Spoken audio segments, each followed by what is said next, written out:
সঠিক পুষ্টির অভাবে কম বয়সে চুল পেকে যায়। বিশেষ করে vitamin A, vitamin B, copper, mineral, zinc ও আয়রনের অভাবে এই সমস্যা দেখা দেয়। সে সঙ্গে জীবনযাপন অনিয়ম, খাদ্যাভ্যাসের পরিবর্তন ও দুশ্চিন্তার কারণেও চুল পেকে যায়।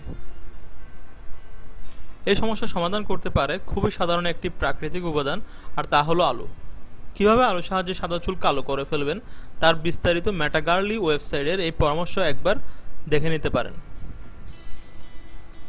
যেভাবে তৈরি করবেন: প্রথমে 5টি আলুর খোসা ছাড়িয়ে নিন।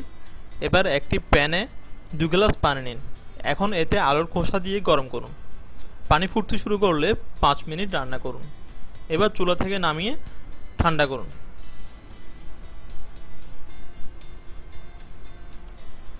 এরপর একটি বাটিতে এই মিশ্রণ ছেঁকে আলুর খোসা ফেলে দিন।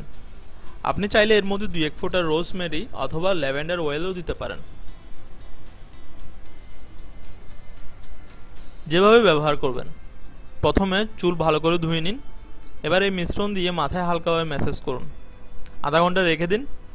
এরপর পানি দিয়ে চুল ধুয়ে ফেলুন। দেখবেন কয়েকদিন ব্যবহারেই আপনার সাদা চুল কালো হয়ে যাবে।